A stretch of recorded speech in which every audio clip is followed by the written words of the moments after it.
Muito bem, meus amores, estamos pronto aqui reunidos para, uma revisãozinha do Enem, primeira parte, tá?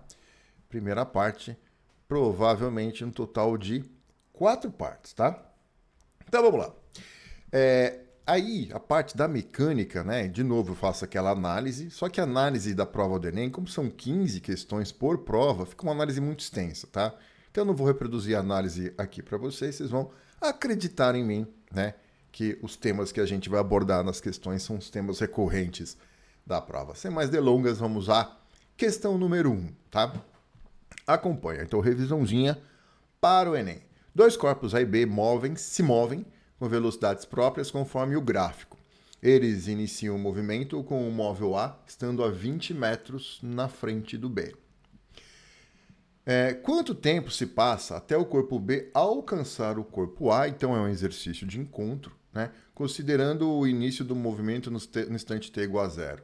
Qual a distância percorrida pelo corpo A até que o corpo B alcance, considerando o início do movimento em ambos no instante t igual a zero? Então, veja, é um exercício que envolve movimentos, né? E nós temos, olha o gráfico aqui, velocidade, metro por segundo, em função do tempo em segundos, tá? O gráfico V por T é o gráfico que mais cai na prova, tá? Por quê?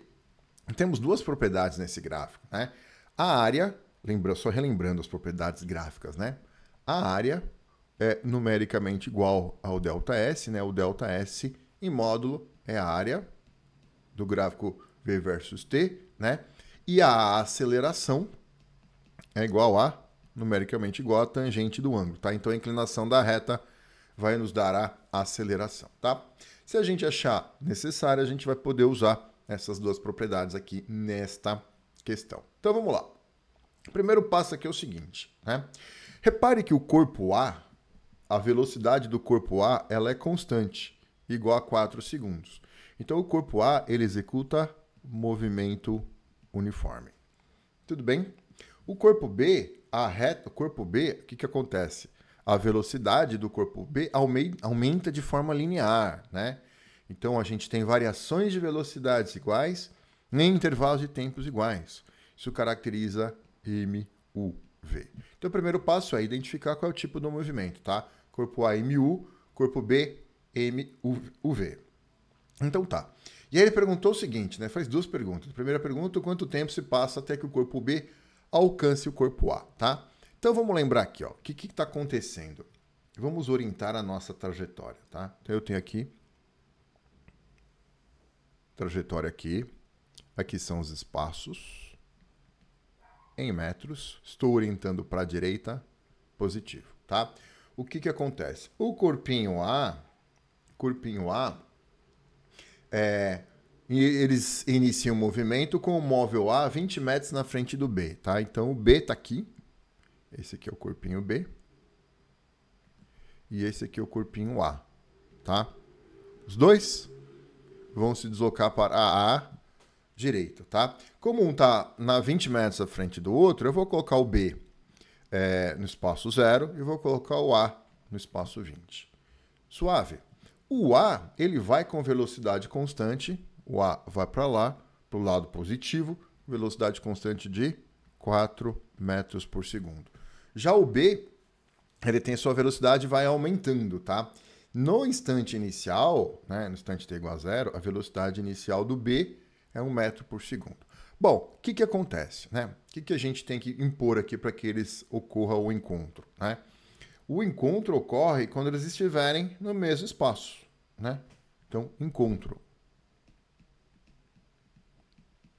Então, o encontro acontece quando o espaço final do B for igual ao espaço final do A. Tá? Então, por exemplo, o espaço inicial do B é 0, o espaço inicial do A é 20, né? Vamos supor que, né, vai acontecer, o B provavelmente vai alcançar o A num certo espaço aqui. Então, quando eles estiverem no mesmo lugar, no mesmo espaço, aí ocorreu o encontro, tá? Então, essa é a condição de encontro, tá? Agora a gente vai abrir as equações.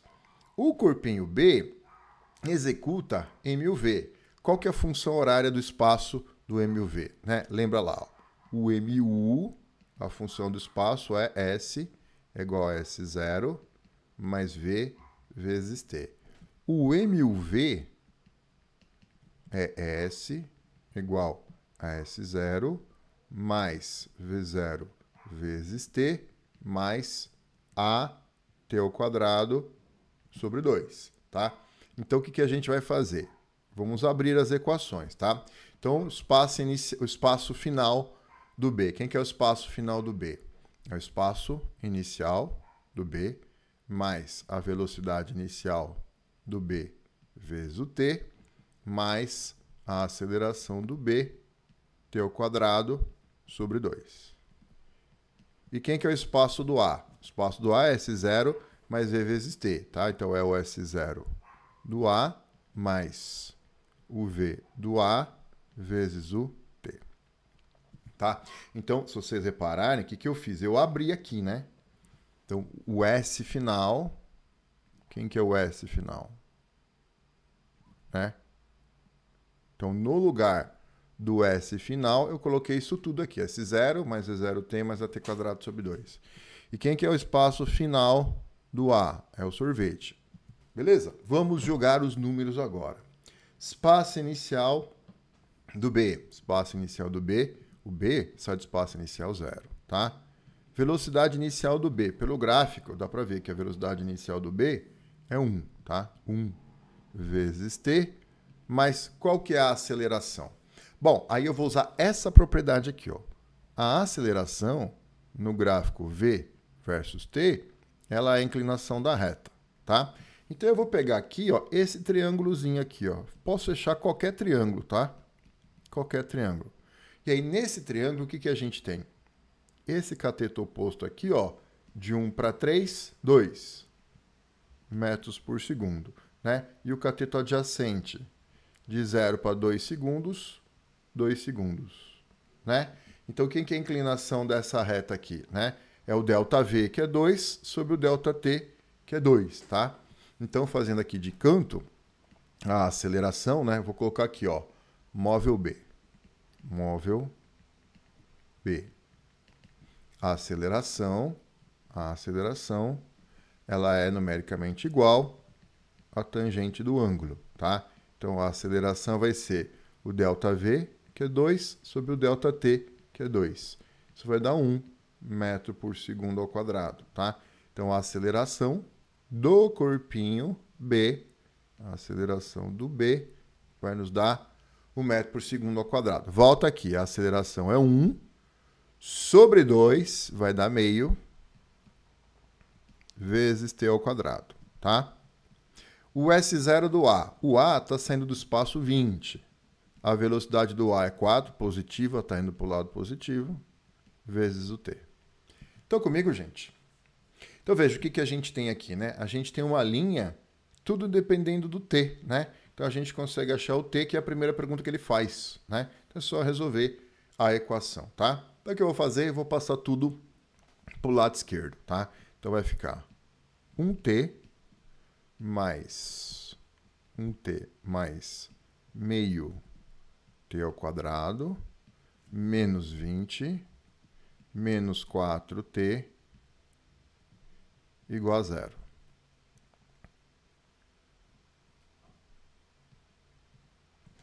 Então, vai ficar, isso aqui vai dar meio T ao quadrado, menos 4T mais 1T, menos 3T, certo? Menos 20 igual a 0, tá? Então, eu tenho uma equação completa, segundo grau, tá? Resolveremos por Bhaskara, tá? Então, vamos colocar os numerozinhos aqui do Bhaskara. Então, o A, dessa expressão aqui, o A é meio, o B é menos 3 e o C é menos 20. Então, vamos calcular o glorioso delta, né? Então, vamos lá. Delta é B ao quadrado menos 4AC. Delta vai ser... O B, quem que é? O B, menos 3. ao quadrado, menos o 4 vezes o A, que é meio, vezes o C, que é menos 20. Delta vai ficar menos 3 ao quadrado, menos 3 vezes menos 3, dá 9. Esse menos com esse menos vai dar mais. 4 vezes meio, 2 vezes 20, 40. Né? O delta deu 49. Olha que beleza, né? É um quadrado perfeito. Então, o T vai nos dar, né? Esse aqui, fisicamente, não importa para nós. Então, a resposta é essa aqui. O T' vai nos dar 10 segundos, tá? Então, 10 segundos, a gente elimina aí 3 segundos, 3 segundos e 4 segundos, tá? Então, estamos entre a D e a E. E qual a outra pergunta que ele faz? Qual a distância percorrida pelo corpo A até encontro com o corpo B, né? Então, o corpo A, ele está fazendo movimento uniforme, tá? Então, vamos lá. Vamos escrever aqui, ó. Corpo A. Corpo A. O corpo A, ele descreve MU, movimento uniforme. E aí, como é que vai ficar? Então, a gente sabe que... Posso escrever assim, né? Velocidade média, ΔS por ΔT, tá? A velocidade média é igual a instantânea no movimento uniforme, é 4. O quanto que o corpo A vai deslocar, o ΔS do A eu vou achar, e o tempo é 10, né? Então, o ΔS do A vai nos dar 40 metros. Então, o A percorre 40 metros até encontrar com o B, né?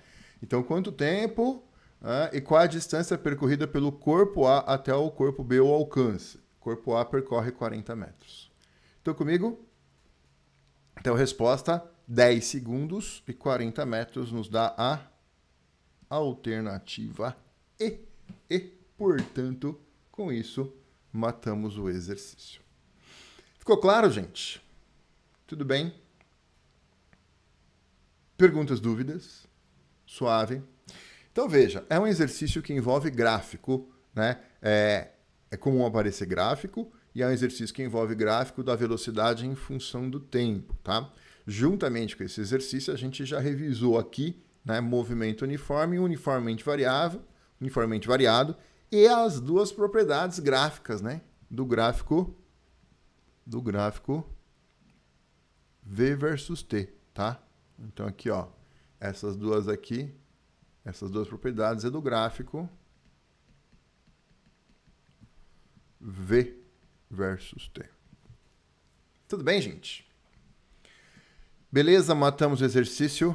Podemos seguir, então. Vamos para o próximo. Trabalhoso esse exercício aqui, mas, assim, aparece, tá, gente? Na prova do Enem aparece questões, assim, bem chatinhas de contas para a gente fazer, tá? Bom, próxima questão. Exercício número 2.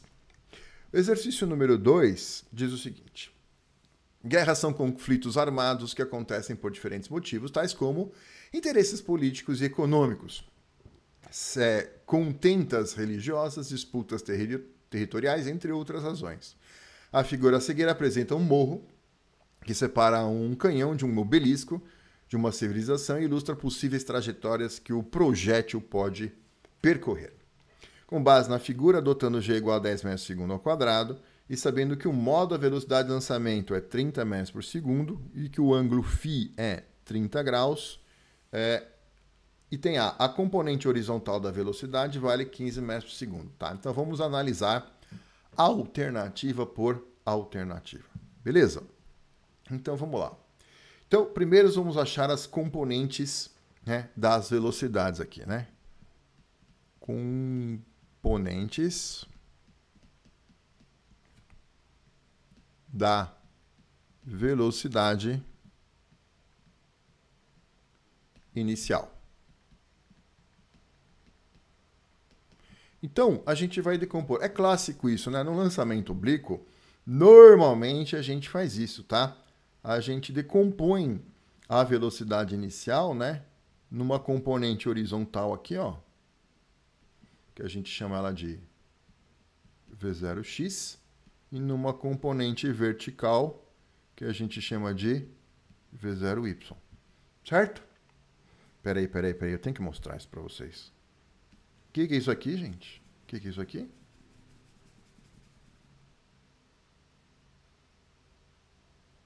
É o símbolo do Física Resolve. Olha só que bonito. É daí que apareceu o logo. Sensacional. Todo mundo bota logo de física com átomo. Átomo não tem muito a ver com física, não. Tudo bem, tem a ver, mas... né?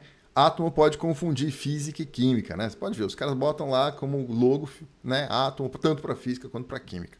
Aqui não. Aqui a física é raiz. Aqui é na mecânica, tá? Lá na época de Newton. Mecânica clássica. Que beleza. Então tá, dito isso, vamos achar essas componentes aí, tá? Então vamos achar o V0x e o V0y. Quem que é o V0x? O V0x, ó, o ângulo que ele nos deu é em relação à horizontal, tá? Repara que o V0x está colado no ângulo. Está colado, usa cosseno. V0x, V0, cosseno do ângulo, tá? Do ângulo φ. Então, o V0x vai ser o V0, que é 30, vezes o cosseno. O ângulo é 30 graus também, né? Cosseno de 30, raiz de 3 sobre 2.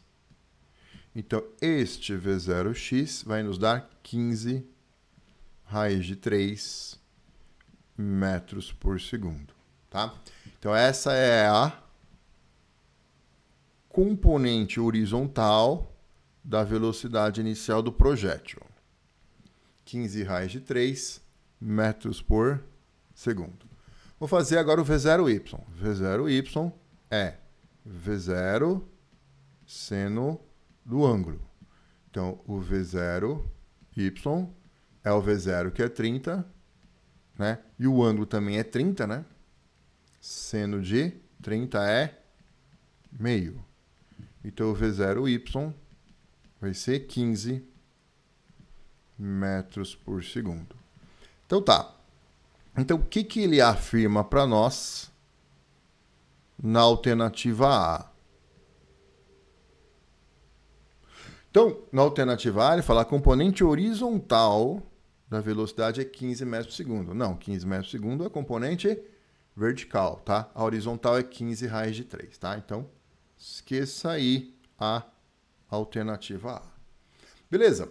Alternativa B. O projétil não acertará o obelisco, pois sofrerá uma colisão com o morro, tá? Então, o que a gente consegue fazer aqui, tá? A gente vai ver quanto que o projétil consegue subir na vertical, tá? Se o projétil na vertical conseguir passar de 10 metros, então ele passa por cima do morro. Beleza? Então tá. Então, vamos calcular qual que é a altura que ele chega, tá? Vamos lá. Então, altura máxima. O que eu sei no ponto de altura máxima? O que acontece com o projétil no ponto de altura máxima? No ponto de altura máxima, o Vy vale 0, tá? Então, o Vy é 0. Ou seja, no ponto de altura máxima, a componente da velocidade na vertical é 0. Só resta a componente na horizontal, que é sempre 15 raiz de 3 metros por segundo, tá? Então, vamos mandar um Torricelli aqui, ó. V final ao quadrado é igual a V0 ao quadrado mais 2A delta S, tá? Então, eu vou fazer isso para o eixo Y, tá? Então, aqui vai ser o V final em Y, o V0 em Y, né? A aceleração em Y e o delta S em Y. V final em Y no ponto de altura máxima é 0. Quem que é a velocidade inicial em Y? Tá aqui, 15. 15 ao quadrado, mais qual que é a aceleração em Y? A aceleração aqui é a aceleração da gravidade, certo? E ela aponta para baixo, né? No eixo que ele está colocando para cima positivo. Então, a aceleração vai ser negativa, de módulo 10, tá? Então, vai ser 2 vezes menos 10. vezes a variação do espaço em y, que é a variação da altura, tá? Variação do espaço em y, o delta S em y é a variação da altura. 2 vezes menos 10, menos 20, passa para cá positivo, tá? Então vai ficar 20 delta S y igual a 15 ao quadrado, 225, né? Então o delta S y, 225 dividido por 20 vai dar 225 dividido por 20 vai dar 11,25. 11,25 metros. Estão comigo? Isso é o quanto ele desloca em y, certo? Mas ele não saiu do zero. Concorda, gente? Ele não saiu do zero. Ele sai da altura aqui de 2 metros, né? Então, quem que é o delta? Quem que é delta S? Quem que é delta S em y, né? É o espaço final em y menos o espaço inicial em y. O delta S em y a gente achou 11,25, tá? O espaço final em y, que vai ser a altura máxima, menos o espaço inicial, que é 2. Então, a gente tira aqui que a altura máxima, H máximo, vai dar 11 mais 2, 13,25 metros. Estão comigo? Agora, meus amores, vamos voltar lá para o item B. O projétil não acertará o obelisco, pois sofrerá uma colisão com o morro. Bom, qual que é a altura do morro? Qual que é a altura do morro? Não é 10 metros? Certo. E a altura máxima que ele atinge, né, no lançamento é 13,25. Estão comigo? Então, a altura máxima é maior que o tamanho do morro. Certo? Certo. Só que, ainda assim, isso não garante que não vá pegar no morro. Por quê? Veja, porque eu não sei se o projétil vai ter o ponto de altura máxima bem em cima do morro. Vocês entenderam? Né? O ponto de altura máxima pode estar antes do morro. Vou fazer aqui, ó. Imagina o obelisco aqui. O morro está aqui, ó. E o projétil fez isso aqui, ó. Ele atingiu o ponto de altura máxima. Sim, o ponto de altura máxima é maior, está mais alto que o morro, né? Mas o vértice foi antes. E na hora que ele chega no morro, ele vai colidir aqui com o morro. Tudo bem? Tá bom. Bom, aí eu poderia calcular onde que vai ser esse ponto de altura máxima, mas vamos fazer o seguinte. Vamos seguir nas alternativas, tá? Então a pergunta é, se a altura máxima fosse menor que a do morro, eu tinha certeza que ia colidir com o morro. Beleza? Tá? A altura máxima é maior que o morro, então ele pode passar por cima. Tudo bem? Pode passar por cima. Então vamos seguir, tá? Vamos ver, vamos julgar as outras alternativas, né? E vamos ver o que acontece. Vamos lá. Aí, C. O tempo de lançamento é 3 segundos. Tá? Então, vamos calcular aqui o tempo de lançamento. Tempo de lançamento. Bom, o tempo de lançamento é quanto que ele andou na horizontal, né? Vamos supor que ele vai pegar no obelisco, tá? Que ele não vai ser interceptado pelo morro. Quanto tempo o móvel andou na horizontal, né? Aliás, qual a distância que ele andou na horizontal, né? Ele saiu aqui do zero, né? Ele andou 25 metros mais 20, tá? Então, eu tenho delta S na horizontal?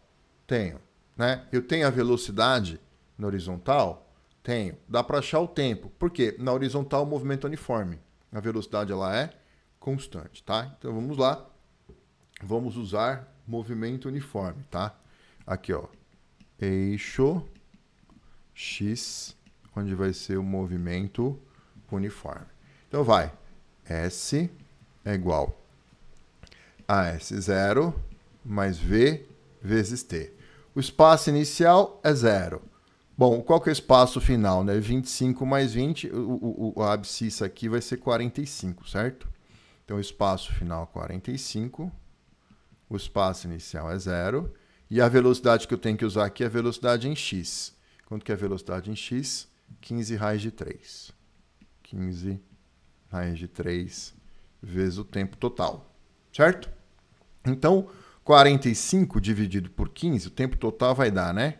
Olha lá, 45 sobre 15 raiz de 3, né? 45 sobre 15 dá 3. Aí tem raiz de 3 no denominador, racionaliza, né?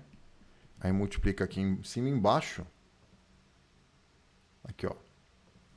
Multiplica em cima e embaixo por raiz de 3, né? Deu esse dividido por esse, deu 3, tá? Eu multipliquei por cima e embaixo, então em cima ficou raiz de 3, embaixo ficou raiz de 3 vezes raiz de 3, né? Então, embaixo ficou 3 vezes raiz de 3, que dá 3. Resumindo, o tempo dá raiz de 3 segundos. Esse é o tempo total. Beleza, gente? Ele fala que o tempo total é 3 segundos, né? O tempo total é 3 segundos? Não, não é. É raiz de 3, tá? Então, a alternativa C está equivocada. Tudo bem? No item D, a velocidade no ponto mais alto é nula. Não. A velocidade no ponto mais alto, né? Vamos supor que ele passou do morro, né? Aqui no ponto mais alto, é a velocidade no ponto mais alto. Ele sempre, o VY, aqui ó, no ponto mais alto, o VY é 0. Mas ele continua tendo V0x, tá? Então, a velocidade no ponto mais alto não é nula. A velocidade no ponto mais alto é o V0x, que é 15 raiz de 3 metros por segundo. Então, vamos para a última alternativa. Considerando raiz de 3 1,7, o projétil acertará o ponto 45,12,5, né? As coordenadas desse ponto aqui, ó.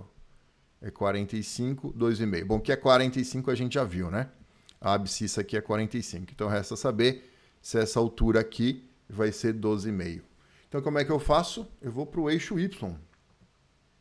A altura é em Y, tá? Então, eixo Y, que a gente tem o MUV, tá? Então, olha só. Eu quero saber se a altura vai ser esse 12,5 aqui, tá? Se em Y vai ser 12,5. Tá, então se essa altura aqui é 12,5, eu preciso saber a altura, espaço na vertical é altura, tá? Então eu vou usar a equação do espaço. A equação do espaço no MUV é S é igual a S0 mais V0 vezes T mais AT ao quadrado sobre 2, tá? Então a altura final eu quero achar. A altura inicial, ele sai do 2, né? Qual a velocidade inicial no eixo Y? 15. Vezes o tempo total de lançamento, raiz de 3. Mais, quem que é a aceleração em Y? É a aceleração da gravidade, que é 10, mas está apontando para baixo, então é menos 10. Vezes o tempo, que é raiz de 3 ao quadrado, tudo isso dividido por 2, tá? Então, esse H vai nos dar 2, 15 raiz de 3. Raiz de 3 ao quadrado dá 3, né? 10 sobre 2 dá 5, né? Então, 10 sobre 2 dá 5. Aqui, raiz de 3 ao quadrado dá 3. 3 e 5, 15. Então, este H vai nos dar 15 raiz de 3, menos 15 mais 2, menos 13, tá? Só que ele fala para a gente adotar, ó, considerando raiz de 3, 1,7. Então, eu faço a conta toda e só agora no final eu vou trocar o raiz de 3 por 1,7. Então, o H vai ser 15 vezes raiz de 3, que é 1,7, menos o 13. Fazendo essa continha, olha que gostoso. 15 vezes 1,7, 25,5 menos 13. 12,5. E beleza, né? Então, ele atinge lá o obelisco nessa altura aqui, ó, 12,5 metros.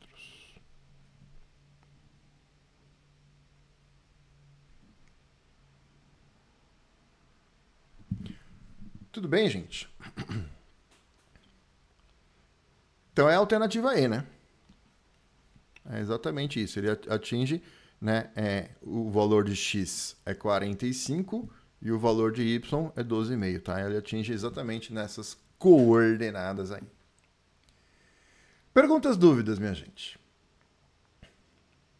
Suave na nave. Tudo bem? Como? O chat. Temos perguntas no chat. Where is the chat? O tempo de lançamento daria para achar pelo eixo Y? Veja, daria se eu soubesse que ia bater aqui, né? Se eu sei qual que é a altura final, né? Aí eu boto aqui, eu tendo a altura final, aí eu consigo achar o tempo, tá? O problema é que eu não tenho essa altura final. A partir do momento que eu achar essa altura final aqui, eu poderia, tendo a altura final, jogar na equação do sorvetão para poder achar o tempo, tá?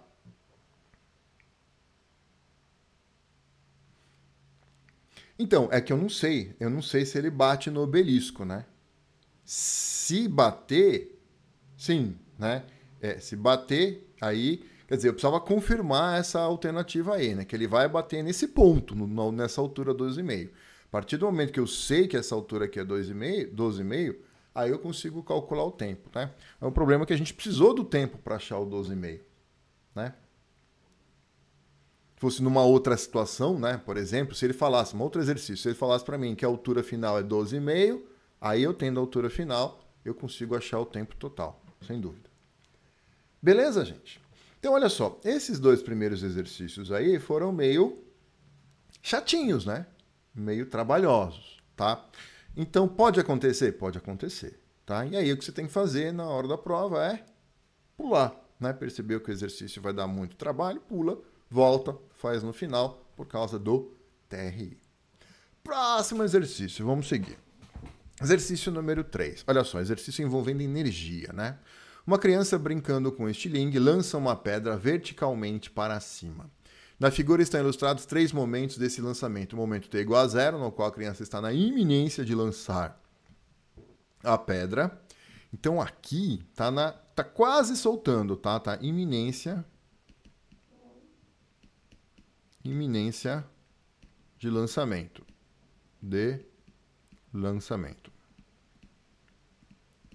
Quer dizer, ela puxou o estilingue, ela deformou, né? E ela não aparece, mas ela tá segurando com a mão aqui, tá? O elástico tá bem esticado, tá? Ela vai soltar e vai jogar a pedrinha para cima, tá? No momento t igual a TA, no qual a pedra abandona o elástico do estilingue, então aqui a pedra desencosta do elástico.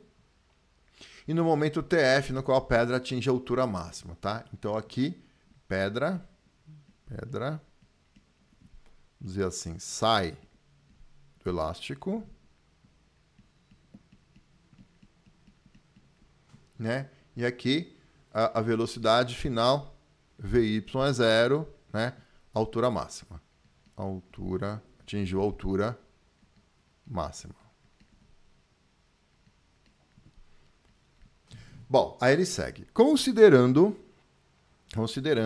a energia total do sistema composta pelas energias potencial elástica do estilingue, cinética e potencial gravitacional da pedra, o gráfico que melhor representa a evolução dessas energias em função do tempo é... Então vamos lá, acompanha comigo. Nós temos 3 formas de energia que ele quer que se analise, certo? Então vamos lá. Vou até mudar de cor aqui, ó. Primeiro, a energia potencial elástica, tá? Então, elástica aqui. Energia elástica. aqui energia elástica e na situação final a energia elástica. Vamos lá, me ajuda aí, gente.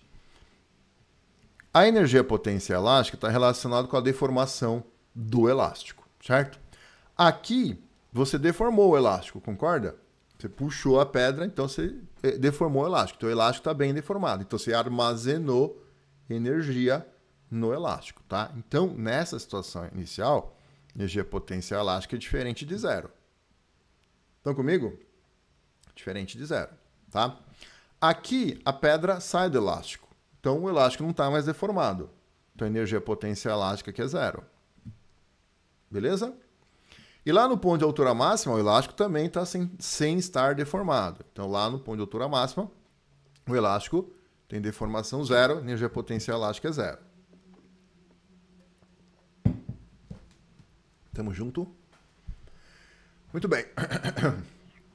Tá, então, veja. A energia potência elástica, ela começa com um certo valor. O exercício começa com a energia potência elástica com um certo valor. E depois ela vai para zero, né? Então tá, acompanha, vamos olhar as alternativas agora, gente. Aqui, ó. No gráfico A, a energia potência elástica sai do zero. Concorda? Certo, mas inicialmente ela não é zero. Ela é diferente de zero. Então, esquece a alternativa A. Tudo bem? Alternativa B, a energia potência elástica, ela sai de um certo valor aqui diferente de zero. Pode ser a B? Pensando só na energia potência elástica, pode, tá? Ela sai de um valor diferente de zero, ela é azulzinha aqui, né? E depois ela vai para zero no final. Então, beleza, tá coerente. A C, também, azulzinha, sai de um certo valor, depois vai para zero no final. A D, sai de um certo valor positivo, vai para zero no final. E aqui sai de zero. Então, essa aqui não pode ser. Então, já eliminamos a alternativa A e a alternativa E. Estão comigo?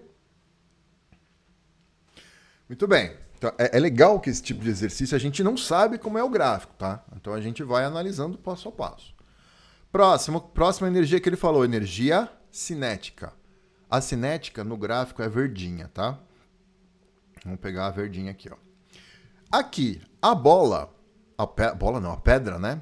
Ela está na iminência de ser lançada, mas ela não foi lançada, certo? Então ela está parada. Ela está parada na mão da criança. A criança esticou o elástico, mas ela está segurando a pedra, ela está parada. Energia cinética não tem a ver com a velocidade? Lembra disso, gente? Energia cinética não é mv² sobre 2? Então, se a velocidade é zero, a energia cinética é zero, tá? Então, nesse instante inicial aqui, ó, a energia cinética vale zero. Beleza?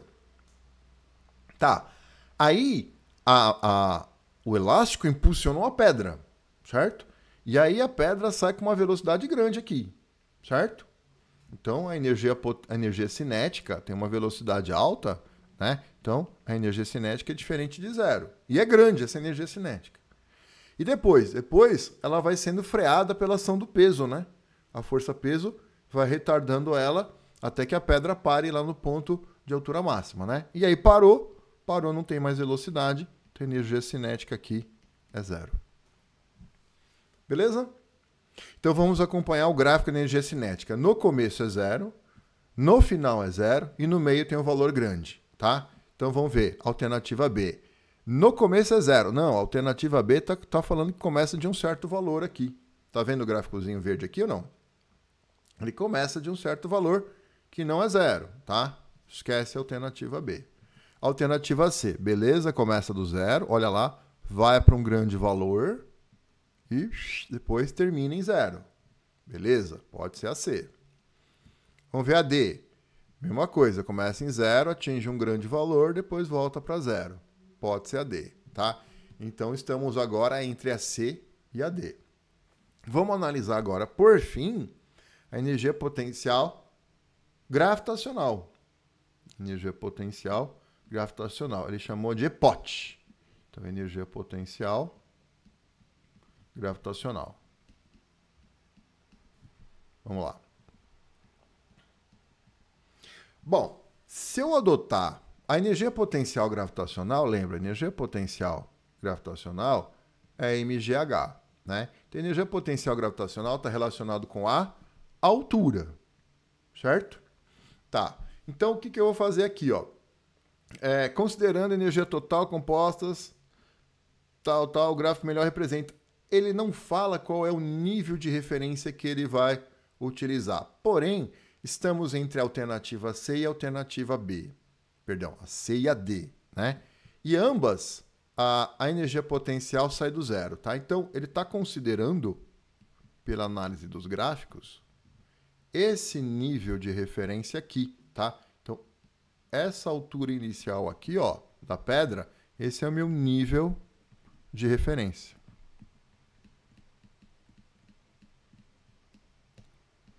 Né? A pedra, ela está com uma altura zero em relação ao nível de referência. Então, a energia potencial gravitacional é zero. Beleza? Então, de começo, de início aqui, ela está saindo do nível que a gente adotou como sendo zero. Se a altura é zero, a energia potencial gravitacional é zero. É zero. Aí, ela subiu aqui uma certa altura, né? Então, aqui ela já tem uma certa altura H1. Certo? Energia potencial gravitacional está aumentando. Ela é diferente de zero, né? Está aumentando. E aqui, ó, ela tem uma altura maior, H2, tá? Então, energia potencial gravitacional é diferente de zero também, só que ela é maior, né? No instante final do que no instante intermediário aqui, tá? Então, o que a gente vai ter, ó? Ele vai partir do zero, né? E vai crescer, certo? Aqui no item D, ele partiu de um certo valor e decresceu, tá? Então, não é. Então, restou a alternativa C. Beleza, gente? Tudo bem? Então, olha só que interessante esse exercício, né? A gente não sabe o gráfico porque não é usual. O usual é você ter o gráfico da energia em função da deformação da mola, né? Ou seja, pode ser gráfico também, pode aparecer gráfico da energia em função da posição do objeto. Agora, em função do tempo não é usual, tá? Então a gente não sabe como é que é o gráfico de antemão. E o que você faz? Vai analisando, ele te deu 3 formas de energia, você analisa as 3 formas de energia e cada um dos pontos, tá? Exercício bem, mas bem a cara do Enem, tá? Então a resposta é alternativa C. Matamos esse exercício. Gente, dúvidas até aí? Beleza? Tranquilo? Suave na nave? Bom, vamos lá. Então, o próximo exercício, questão número 4. É uma questão que envolve energia também, tá? Vamos lá. Diz assim, um objeto de massa 2 kg foi lançado obliquamente a partir do solo e sua energia cinética variou em função do tempo t, desde o instante de lançamento até o instante em que voltou ao solo, conforme mostrado no gráfico a seguir. Sendo G igual a 10 m²² e considerando que a única força que atuou sobre o objeto enquanto ele estava no ar foi o seu peso, é correto afirmar que a altura máxima relativa ao solo atingida por ele foi? Então tá bom, né? O que a gente sabe? Você lançou obliquamente, né? Um lançamento oblíquo. No ponto de altura máxima, a velocidade é mínima. Concorda comigo? No ponto de altura máxima, ó, num lançamento oblíquo, imagina que está lançando aqui do chão, faz isso, tá? Então, se eu pegar um ponto qualquer, o que a gente tem? A velocidade em x e a velocidade em y, tá? Aí a velocidade total é a resultante vetorial desses dois, tá? Pega um ponto aqui, a velocidade em x é constante, aqui eu tenho uma velocidade em y para baixo, né? E a velocidade total é a resultante vetorial desses dois. No ponto de altura máxima, o Vy vale zero e sobrou só o velocidade em x, tá? Então, no ponto de altura máxima, a velocidade é mínima, né? Porque a velocidade em y é zero, sobra só a velocidade em x, tá? Então, no ponto de altura máxima, a velocidade é mínima, portanto, a energia cinética é mínima, tá? Então, esse ponto aqui é o ponto de altura máxima. Ponto de altura máxima. Como é que você sabe? Porque é o ponto onde a velocidade é mínima e, portanto, a energia cinética é mínima, tá? Então tá. Muito bem. E aí, o que a gente consegue achar, né? A gente consegue achar a velocidade de lançamento. Na verdade, a gente consegue achar a velocidade lá no ponto de altura máxima, tá? Bom, mas não é isso que eu quero. O que ele quer? Ele quer a altura máxima, tá? Então tá bom. O que a gente sabe? A altura máxima aqui, ó. Ele quer essa altura máxima. Altura máxima, né? Então, a gente sabe que a energia, como ele falou que a única força que atua é o peso, né? Não temos mais nenhuma outra força atuando, então o sistema é conservativo, tá? Não tem forças. O trabalho, né, de forças não conservativas é zero, então o sistema é conservativo. Só tem uma força atuando, força-peso, e a força-peso é uma força conservativa. Então, a energia mecânica se conserva, tá? Então a gente vai resolver o exercício pela conservação da energia mecânica. Conservação da energia mecânica. Tá. Então eu sei que a energia mecânica lá no ponto A, né? No ponto A é igual à energia mecânica no ponto B, tá? Então vamos fazer isso. Energia mecânica de lançamento, energia mecânica lá no ponto A é igual à energia mecânica lá no ponto B, que é o ponto de altura máxima, tá? Então eu estou usando aqui o ponto de lançamento, que é o ponto A, e o ponto de altura máxima, que é o ponto B. No ponto de lançamento, se eu estou lançando do chão, não tem altura, não tem energia potencial gravitacional, mas eu estou lançando com uma certa velocidade aqui, certo? Então vai ter energia cinética, tá? Então vai ter energia cinética lá no ponto A. E no ponto B, eu vou ter energia cinética, porque tem velocidade, né? E eu vou ter energia potencial gravitacional. Certo, gente? Qual que é a energia cinética lá no ponto A? Energia cinética no ponto de lançamento. No ponto de lançamento, lá no início, a energia cinética é 400. Beleza. E no ponto de altura máxima, quanto que é a energia cinética? 144. Então dá para achar a energia potencial aqui no ponto B? Sim? Então a energia potencial gravitacional lá no ponto B é 400 menos 144. 400 menos 144 vai dar 256. 256 joules. Tendo a energia potencial gravitacional, a gente vai achar a altura, tá? Então vamos fazer a formulinha da energia potencial gravitacional. Energia potencial gravitacional. Como é que a gente calcula? Energia potencial gravitacional, mgh. Então, energia potencial gravitacional, m vezes g vezes o h. Energia potencial gravitacional, 256. A massa, 2 kg. O g, 10. Dá para achar a altura, né? Então, essa altura máxima aqui vai ser 256 dividido por 20, 12,8. Essa altura máxima, 12,8 metros.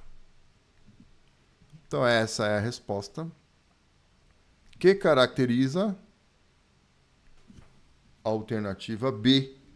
Matamos o exercício. Beleza, minha gente? Tudo bem? Suave? Perguntas?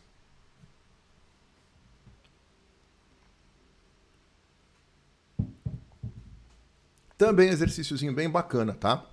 Também envolvendo energia cinética, energia potencial gravitacional e energia mecânica. Vamos para o próximo? Próximo exercício, exercício número 5, né? Diz assim, ó. Um objeto de massa igual a 200 kg precisa ser deslocado a partir do repouso alguns centímetros em uma superfície horizontal. A equipe autorizada a realizar a movimentação do objeto conta com 2 mulheres e 3 homens. Os coeficientes de atrito cinético e estático são 0,6 e 0,8 e as forças máximas exercidas no objeto são 450 newtons para cada homem, 300 newtons para cada mulher. A composição mínima necessária para que a equipe desloque o objeto é de... Tá, então vamos fazer o desenho do glorioso objeto. Então aqui está o chão. E aqui está o objeto, tá? Que a gente quer deslocar. Então, ele está parado, né? Aí a gente vai ter que fazer aqui uma força F, aqui para movimentar esse objeto, certo? Tá bom. Bom, aí existe a tendência de ele deslocar para a direita, tá? Então vai atuar aí uma força de atrito contra a tendência de deslocamento. Força de atrito. Beleza. Aí, à medida que você aumenta a força de atrito até ela atingir um valor máximo. Quando você fizer uma força maior que essa força de atrito máximo, aí você consegue colocar o corpinho em movimento. Então, a condição que a gente tem que impor para colocar em movimento é essa. A força que a gente tem que fazer tem que ser maior que a força de atrito máxima. Beleza? Tá bom. Como é que a gente calcula a força de atrito máxima? Vamos na formulinha, lembra? Força de atrito máxima, ela é coeficiente de atrito estático vezes a normal. Força de atrito máxima, coeficiente de atrito estático, vezes a normal. Né? Então, o coeficiente de atrito que a gente vai usar é o estático, que é 0,8, que é o maior, né? 0,8, vezes a normal. Bom, quais são as forças que atuam no bloco na vertical? Na vertical eu tenho o peso do bloco, vertical para baixo, e tem a força que o apoio faz no bloco, que é a normal, né? Perpendicular ao apoio. Tem aceleração do bloco na vertical? Não, né? Na vertical o bloco está em equilíbrio. Então a normal equilibra com o peso, tá? Então a intensidade da normal é igual à intensidade do peso. E quem que é o peso? O m vezes g. A massa é 200 vezes o g, que é 10. Tudo bem, gente? Então eu abri a força de atrito máxima como sendo coeficiente de atrito estático vezes a normal, que nesse caso é igual ao peso, que é m vezes g, tá? Então essa força que a gente tem que fazer para colocar o bloco em movimento vai ser 1.600, né? 1.600 newtons. Então a força que a gente tem que fazer tem que ser maior que 1.600 newtons. E aí o que a gente vai fazer agora, vamos analisar as alternativas, tá? Para ver qual delas se enquadra, qual delas se encaixa aqui.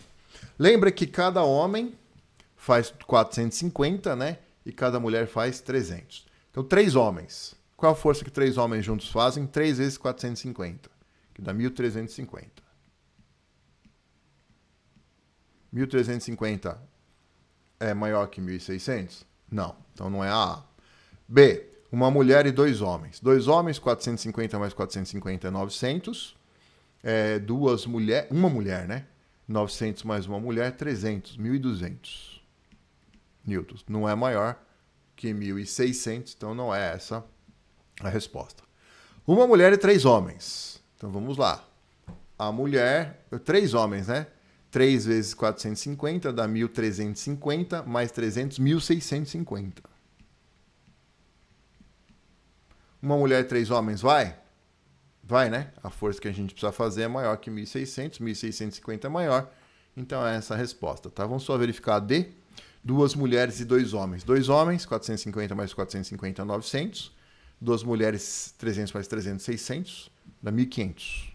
Aqui dá 1.500 newtons. Então, realmente, aqui vai fazer uma força maior que 1.600. É uma mulher e 3 homens. E aí, matamos o exercício. Tudo bem, meus amores? Tranquilo? Beleza? Tá? Então, por que eu coloquei essa questão aqui? Atrito. Atrito é uma coisa que aparece, né, na provinha do Enem. Suave, show de bola. Podemos continuar. Vamos lá. Questão número meia dúzia. Movimento circular e seu acoplamento é comum aparecer também. O ciclismo é uma ótima forma de realizar exercícios físicos e também aproveitar a vida ao ar livre, na companhia de bons amigos. É aquela frase que só enche linguiça, né? Não serve para porcaria nenhuma para resolver exercício. Um ciclista pedala sua bicicleta, parcialmente representada na figura a seguir, fazendo com que a coroa realize 40 voltas por minuto. Então a frequência da coroa, né? A frequência aqui é 40 voltas por minuto, 40 rotações por minuto, 40 RPM. Beleza? Tá. Sabendo que os diâmetros da coroa, catraca e roda são respectivamente 20. Bom, a gente usa nas formulinhas raio, tá? Então eu vou pegar os diâmetros e já vou dividir por 2, tá? Então, se a coroa, o diâmetro é 20, o raio é 10. Então, esse raio aqui, 10 centímetros. Da coroa. Depois, catraca, se o diâmetro é 10, a catraca é 5, tá? Então, aqui a catraca, o raio da catraca é 5 centímetros, né? E o da roda, o diâmetro da roda é 60, então o raio da roda é 30 centímetros. Beleza? Eu vou chamar a coroa, para não ficar coroa, tudo começa com a letra C, né? Coroa, correia, catraca, é só a roda que começa com R. Então eu vou chamar a coroa de A, a catraca de B e a roda de C. A roda C, tá? Então aqui é a frequência do A, o R do A, aqui é o R do B e aqui é o R do C. Beleza? Tá. Ele pergunta, qual o módulo da velocidade do ciclista em metros por segundo em relação ao referencial fixo no solo? Desconsidere qualquer perda no sistema e assuma que não há nenhum deslizamento entre a correia, a catraca, coroa, nem entre a roda e o solo, tá? Então vamos lá. Primeiro, a gente vai ter que fazer o acoplamento, né? Porque eu tenho a frequência da coroa, né? Mas a roda tá no mesmo eixo do que a catraca, né? Então eu vou ter que fazer acoplamento do movimento circular, né? Da coroa para a catraca. Coroa-catraca é o acoplamento feito pela correia ou pela corrente, tá? E aí vai ter a mesma velocidade linear, tá? Então vamos fazer primeiro este acoplamento aqui, tá? Que é o acoplamento coroa-catraca. Acoplamento coroa-catraca. E aí, esse acoplamento, né, ele tem a mesma velocidade linear, tá? Mesma velocidade linear. Então, eu tenho que a velocidade, vou colocar mesma velocidade linear. Lembra como é que era a velocidade linear? É o ômega vezes R, tá? Então, se é a mesma velocidade linear, a velocidade linear da coroa é igual à velocidade linear da catraca. Quem que é velocidade linear? Velocidade linear é ômega vezes o raio. Só que o ômega, em função da frequência, é 2πf. Certo? Então, a velocidade linear é 2πf vezes R. Velocidade linear do A, 2π FA, RA. Velocidade linear do B, 2π FB, RB. Aí a gente cancela os 2π dos dois lados. Né? 2π, cancelou, tá? É a formulinha do Rafa, né? RA-FA é igual a RB-FB. Então vai. Joga os números. A frequência do A, eu vou deixar em RPM por enquanto, tá? Frequência do A, 40.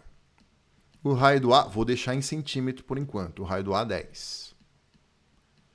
A frequência do B, eu vou achar também em RPM, né? E o raio do B em centímetros é 5. Certo? Muito bem. Então, a frequência do B vai dar 10 sobre 5, 2, vezes 40, 80. 80 RPM.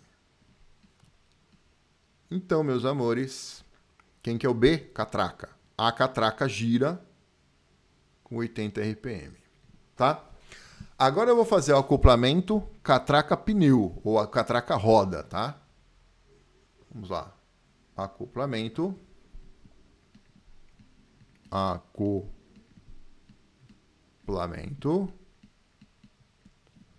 Catraca. Roda. E aí estão no mesmo eixo, né? Se estão no mesmo eixo, giram com a mesma velocidade angular. Mesma velocidade angular. Aí, olha lá. A catraca tem a mesma velocidade angular da roda. A catraca é o B, a roda é o C, né?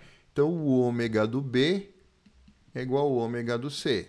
Mas quem que é o ômega? Lembra? O ômega é 2π vezes F, né? Então, 2π FB é igual a 2π FC. Então, as frequências são iguais, né? Então, a frequência do B é 80. A frequência do C eu vou achar, né? Então, a frequência do C, 80 RPM. Então, C é a roda. Tá? A roda. O B era a catraca.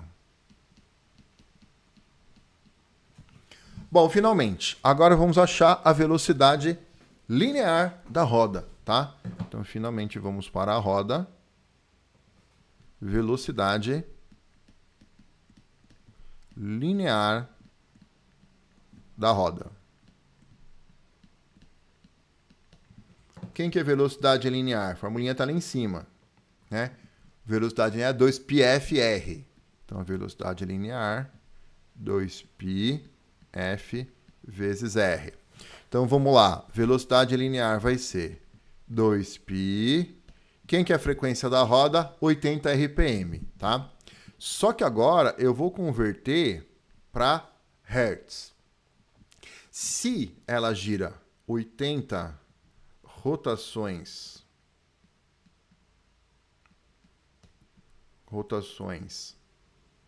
por 1 minuto, é a mesma coisa que 80 rotações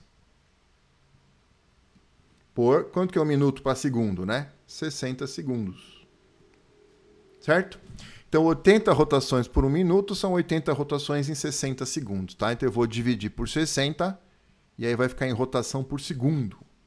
Beleza? E o raio da roda é 30 centímetros, só que eu vou passar para metro. 0,3 metros. Beleza? E aqui vai ficar metro, aqui embaixo por segundo, é isso que ele quer, na velocidade em metro por segundo. Certo? 2 vezes 0,3 é 0,6. 0,6 vezes esse 0 aqui, 6. 6 mata com 6 de baixo, né? Então sobra um 8 em cima. Espera aí, me perdi nas contas. Vamos fazer de novo. Ó, 2 vezes 0,3 é 0,6, tá? Então vai ficar 0,6 vezes π vezes 80 dividido por 60, certo? Aí eu posso matar essa bolinha com esse 0,6. Vai ficar 6 sobre 60 vezes 8. 6 por 6, sobra um 10 embaixo. 8 por 10, 0,8. 0,8 π, tá? Então, essa conta dá 0,8 π. Que beleza. Então, essa velocidade vai dar 0,8 π metros por segundo. Olha as alternativas, né? 4/5 é 0,8, né? 4 dividido por 5 dá 0,8, tá? Então, isso aqui é a mesma coisa aqui. 4 quintos de π metros por segundo. 4 sobre 5 é 0,8, tá? Então, a resposta é a alternativa A. Fechou, matou o exercício, tá? Exercício meia dúzia, alternativa A. Beleza? Tá, é sempre assim, tá, gente? Você tem que fazer acoplamento por acoplamento. Então, a coroa e a catraca estão com a mesma velocidade linear, depois a catraca e a roda com a mesma velocidade angular. E aí eu consigo achar, no final das contas, o que ele pede, que é a velocidade da bicicleta. Tamo junto? Muito bem, hein? Vamos lá, já passamos de 1 horinha, hein, meus amores? Vamos lá. Próxima questãozinha. Questãozinha número 7. Acompanha. Ele diz assim, ó. Diz assim, vamos lá. Uma bola de massa 60 gramas, com velocidade de 20 metros por segundo, colide perpendicularmente com uma raquete. Após a colisão, a bola retorna na mesma direção e no sentido oposto ao inicial. O gráfico a seguir representa a força F que atua na bola em função do tempo t, durante a colisão com a raquete. A partir do gráfico, o modo da velocidade da bola após a colisão é... Então tá. Então o que vai acontecer? Vamos fazer a situação inicial e a situação final, tá? Aqui a situação, a inicial e a final, tá? Então imagina que seja aqui a raquete.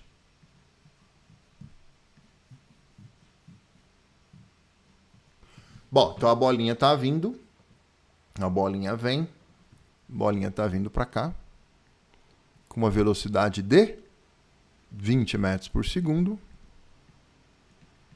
né? Bate perpendicularmente, né? Bate aqui perpendicularmente com a raquete, toma uma raquetada, né? E volta aqui com uma certa velocidade final, certo? Então tá. A força que a raquete faz na bolinha, para que a bolinha volte, né? Tem que ser uma força para a esquerda, concorda? Sim ou não?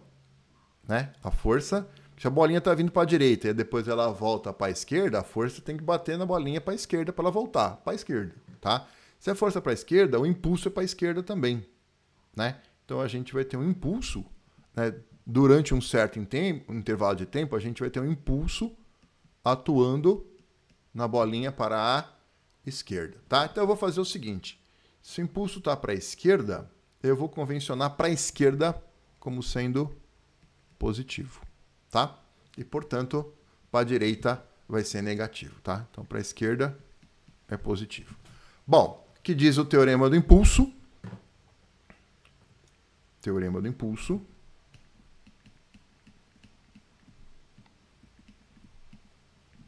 Teorema do impulso.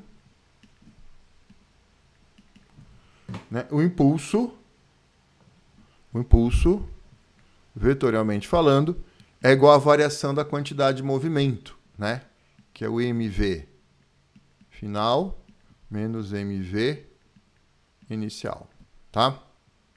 Bom, como é que eu acho o impulso, né? Se a força está variando, e isso acontece no gráfico, né? A propriedade gráfica é essa, tá? Então vamos para a propriedade gráfica.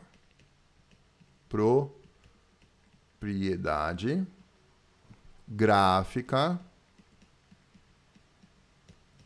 do gráfico F, força, do gráfico força em função do tempo, tá? Qual que é a propriedade gráfica? O impulso da força em módulo numericamente igual a área, tá?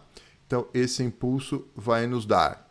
Qual que é a área? É a área compreendida entre a curva e a abscissa. Ou seja, é a área do trapézio, tá? É a área disso tudo aqui. Então, vamos calcular essa área aqui. Quem que é a área? A base maior, que é de 0 para 0,4, mais a base menor, que é essa base aqui em cima, né? A base menor aqui em cima, essa medida aqui em cima é de 0,1 para 0,3, tá? 0,2. Base maior mais base menor, vezes a altura do trapézio é 10, dividido por 2. Então, o impulso da força vai nos dar 0,4 mais 0,2, 0,6. Por 2 dá 0,3 vezes 10, 3. Então, 3 newtons segundo é o impulso. Certo? Então, eu vou colocar aqui em módulo, tá? Como está na mesma direção, como o vetor impulso, o vetor quantidade de movimento inicial e final, está tudo na mesma direção, eu só vou me preocupar com o sentido, tá? Então, o impulso é 3. Para a esquerda, positivo. A massa da bolinha, 60 gramas, 0,06 quilogramas. A velocidade final é para a esquerda, portanto, é uma velocidade positiva, menos a massa da bolinha, 0,06, vezes a velocidade inicial, que está para a direita. Se eu orientei para a esquerda positiva, está indo para a direita, vai ser negativo, menos 20. Certo? Então, vai ficar 3 igual 0,06 V menos com menos dá mais 0,06 vezes 20, 0,12 é isso? 0,06 vezes 20 a 1,2. Então vai ficar 3 menos 1,2 tá? 1,8. 1,8. 0,06 V.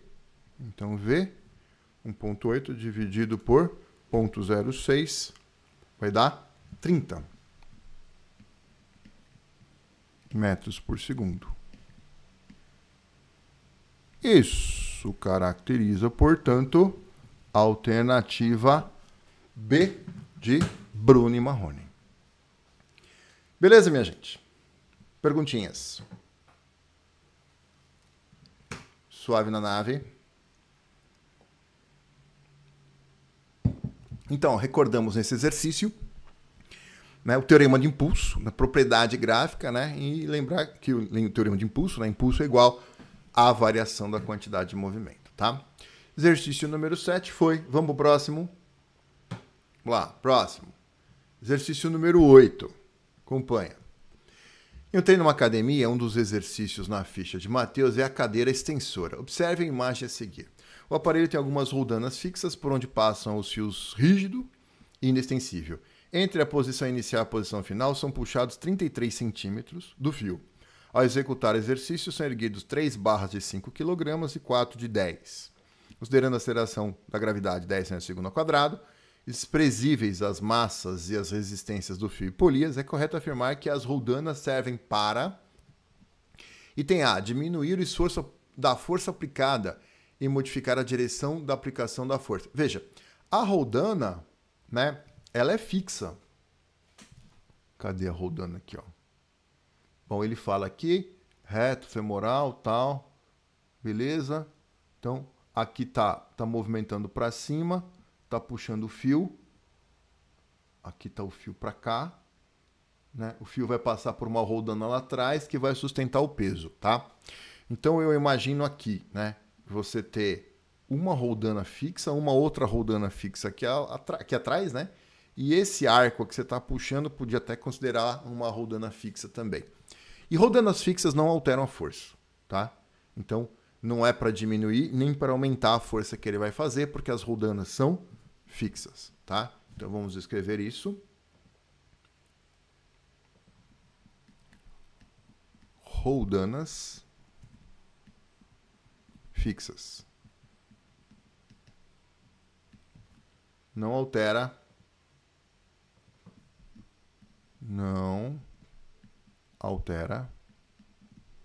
a intensidade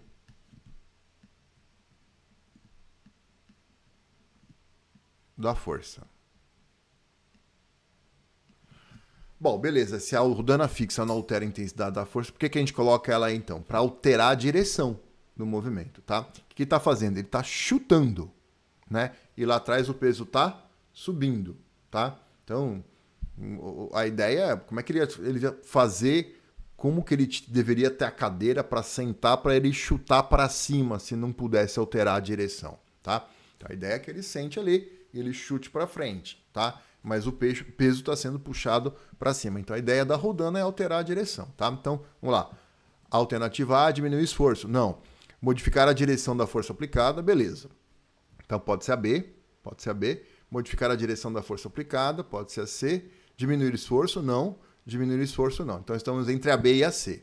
Qual que é a diferença? A energia armazenada pelas barras entre o início e o fim da execução do movimento é 181,5 joules e o outro é 165. Então, qual que é a energia? Qual que é a energia que ele está fazendo? Ele tem que erguer, né? Ao chutar as pernas, ele ergue o peso lá atrás, tá? Ele ergue quanto? São 33 centímetros que é puxado o fio. Então, o fio é puxado 33 centímetros para cima, tá? Então, vamos calcular aqui. Energia potencial gravitacional, mgh. Então, a energia potencial gravitacional, qual que é a massa? São 3 barras de 5, 15 kg, 3 e 5, 15, mais 4 barras de 10. 4 vezes 10, 40. Vezes o G, que é 10, vezes o H, 33 centímetros, 0,33 metros. Tá? Então, vamos fazer essa continha aqui para achar essa energia potencial gravitacional. 40 mais 15 vai dar 55, vezes 10, vezes 0,33, 181,5. 181,5 joules. Então, é essa energia, né, que ele gasta, porque ele vai erguer essas massas aí a essa altura, né? Então, vai dar 181,5, caracterizando, portanto, a alternativa B. Tudo bem, minha gente? Beleza até aí? Suave? Muito bom. Só lembrando, tá? Quando eu tiver roldana móvel, né? A cada roldana móvel, a força que você tem que fazer é o peso dividido por 2, tá? Então, se eu tiver uma roldana fixa e uma roldana móvel, a força que você tem que fazer é o peso dividido por 2. Se eu tiver 15 roldanas fixas e uma móvel, só a móvel vai dividir o peso que você tem que fazer por 2, tá? Aí eu não tenho nenhuma roldana fixa, eu tenho 3 móveis. Então, a força que você tem que fazer é o peso dividido por 2, por 2 e por 2, tá? Então, é o peso dividido por 2 ao cubo, é o peso dividido por 8. Beleza? Muito bom. Próximo exercício, exercício número 9. Acompanha. A vida cotidiana expõe todos ao estresse, seja físico ou mental, é o que diz uma publicação do Hospital Israelita Albert Einstein. Tal estresse acaba por sobrecarregar todo o corpo, em especial o coração, fazendo com que a frequência de batimentos cardíacos se eleve, obrigando o coração a trabalhar mais para manter a oxigenação dos tecidos. Logo, uma questão é relevante. Será que o coração consegue dar conta dessa demanda? Para avaliar tal situação, existe o teste ergométrico, o qual consiste em um exame em que o coração é levado ao esforço de modo controlado e seguro. Mais ou menos seguro, né? Porque quando você faz esse teste ergométrico, o médico manda erguer lá o ângulo, né, da esteira, né? E aí em 3 minutos você já está com a língua para fora, né? Rastando no chão. Mas tudo bem.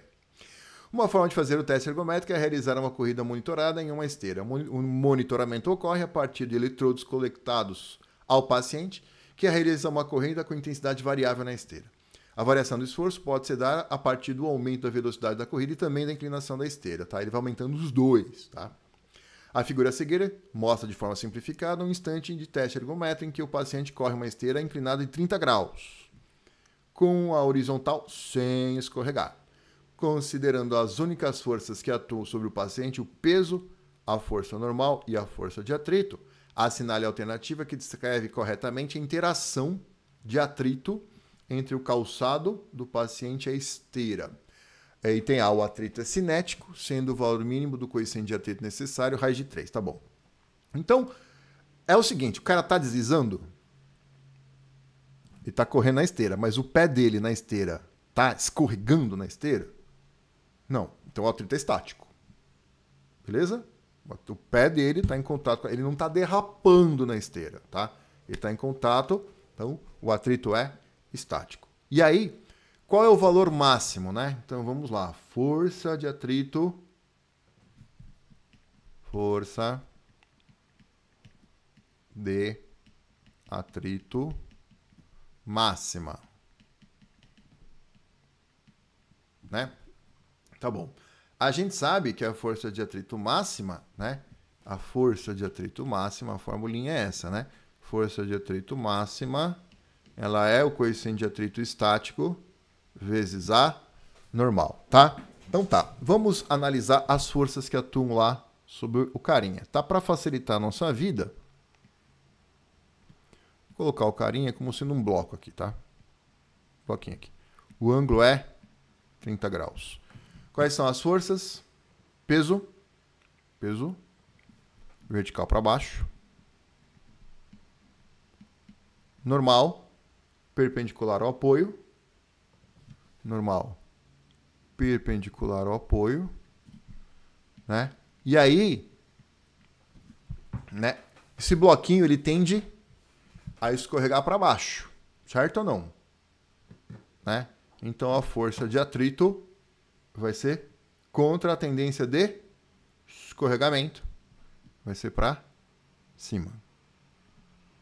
Força de atrito que vai atingir o valor máximo. Tá bom. Aí o que a gente faz com o peso mesmo? A gente decompõe o peso numa componente paralela ao apoio, que a gente sabe que é P seno θ, e numa componente perpendicular ao apoio, que é P cosseno θ. Certo? Como está parado, o pé dele em contato com a esteira está parado, né? A resultante é zero. Então, a normal equilibra o P cosseno e a força de atrito máxima é o P seno, tá? Então, vamos colocar isso. Força de atrito máxima vai ter a mesma intensidade do P seno θ. Quem que é a força de atrito máxima? A gente abre a formulinha. É o coeficiente de atrito estático vezes a normal. Isso aqui é P seno θ. Só que nesse exercício, a normal, ela tem a mesma intensidade do P cosseno, tá? Então, no lugar da normal, eu vou abrir como sendo P cosseno θ. No lugar da normal, P cosseno θ. Isso aqui é igual a P seno θ. Aí a gente cancela o P dos dois lados. Que beleza? Esse P vai embora com esse P. Então, o coeficiente de atrito estático, vai nos dar seno de θ pelo cosseno de θ. Também conhecido como tangente de θ. Beleza? Então, vem para cá. O Mi é a tangente de θ. No caso, exercício θ é 30 graus. Então, esse coeficiente de atrito estático, raiz de 3 sobre 3.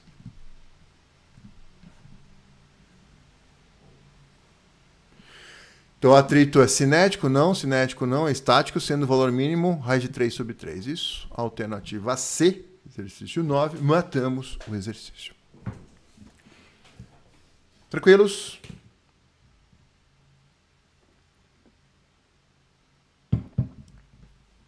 Tudo bem? Exercíciozinho bem batido, tá? Tá na iminência de escorregar, né? A força de atrito atinge o valor máximo, né? E aí o coeficiente de atrito estático é a tangente do ângulo. Vamos para os últimos exercícios, né? Faltam 3, tá? Vamos lá. 10. Na grande maioria das usinas de produção de energia elétrica, independentemente de qual seja a fonte de energia empregada, há sempre um princípio básico envolvido, que é a movimentação das turbinas para a conversão de energia, movimentação das turbinas, movimento é energia cinética, né? Aí olha as alternativas, a energia cinética é uma forma de energia mecânica. Então é mecânica aqui, ó. Em energia elétrica. Mesmo que indiretamente, esse princípio está presente na conversão de energia potencial gravitacional em usinas, energia potencial gravitacional. A água vai cair, né? Você represa a água por uma certa altura para ter a queda. Então, a usina hidrelétrica.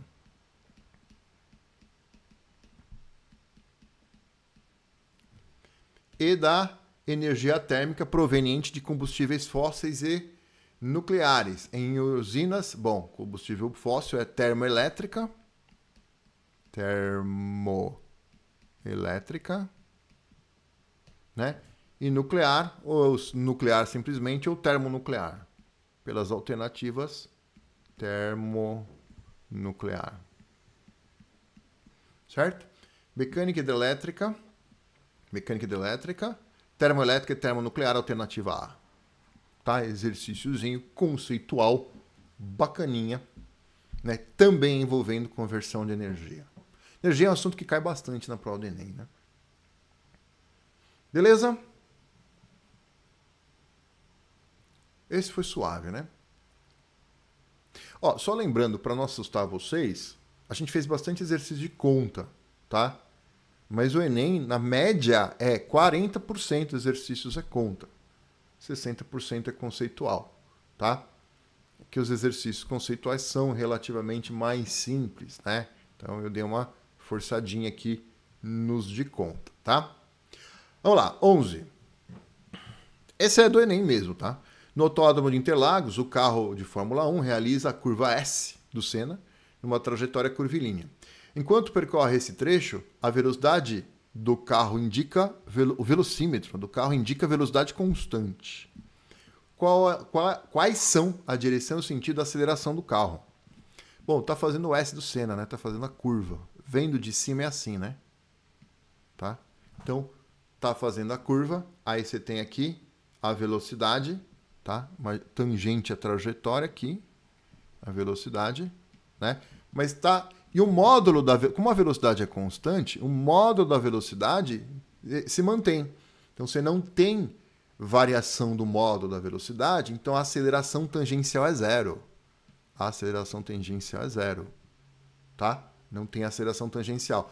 Mas tem uma aceleração responsável por ele fazer curva, que é a aceleração centrípeta. E a aceleração centrípeta ela aponta para o centro da curva. Onde está o centro dessa curva, né? Mais ou menos aqui, tá? Então ela tem direção radial e ela aponta para o centro da curva, tá? Então, quais são a direção e o sentido da aceleração? Radial e aponta para fora? Não. Radial e aponta para dentro da curva. Isso. Radial centrípeta, tá? Alternativa B. Beleza? Exercíciozinho bacaninha envolvendo cinemática vetorial. Tranquilos? E a última questãozinha, vamos lá. Essa é bem bacana, hein? Federal do Paraná, 4 bolas de futebol com raios e massas iguais foram lançadas verticalmente para cima a partir do piso de um ginásio em instantes diferentes. Após o intervalo de tempo, quando as bolas ocupavam a mesma altura, elas foram fotografadas e tiveram seus valores, seus vetores, velocidade, identificados conforme a figura a seguir, tá? Então tá bom. Desprezando a resistência do ar, considere as seguintes afirmativas. Vamos lá. 1. No instante indicado na figura... Peraí, deixa eu botar a vermelhinha aqui, ó. No instante indicado na figura, a força sobre a bola B1 é maior que a força da bola B3. Gente, elas não têm a mesma massa? Faz força para jogar a bola, mas depois que jogou, só atua o peso. Nas 3, só está atuando o peso. E o que é o peso? Peso não é M vezes G? A massa das 3, não, das 4 são iguais, né? A massa das 4 é a mesma, o G é o mesmo, então a força que atua sobre as 4 é a mesma, é a força peso. Não importa se está subindo, se está descendo, tá? É a força peso. No instante indicado na figura, a força sobre a bola B1 é maior que a força da bola B3? Não, a força nas 4 bolas é igual, que é o peso. Por que é igual? Porque elas têm a mesma massa. Beleza? 2.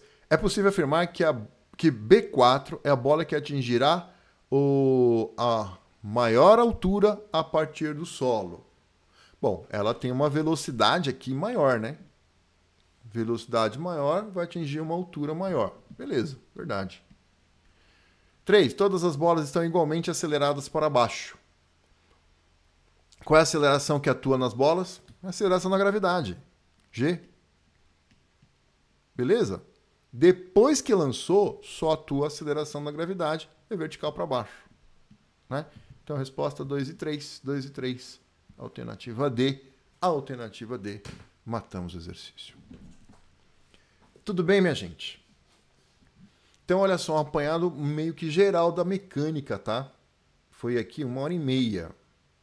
1h30. 12 exercícios, tá? Então, para a próxima aula eu vou reduzir os exercícios para a gente fazer mais ou menos 1 hora de revisãozinha por assunto. Tá bom? Tá? E também vou equilibrar um pouco mais, tá? Foi muito exercício de conta. Vou botar mais exercícios, vou equilibrar, né? Mais ou menos meio a meio, tá? Se bem que na prova é 60, 40, né? Mas vamos deixar na minha aulinha aqui mais ou menos meio a meio, conceitual e exercício de continha. Tamo junto?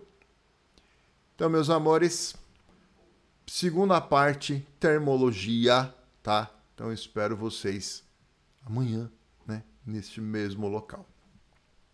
Fechou? É isso aí. Valeu, gente. Obrigado pela atenção, né? E pela participação de vocês, tá? Até amanhã.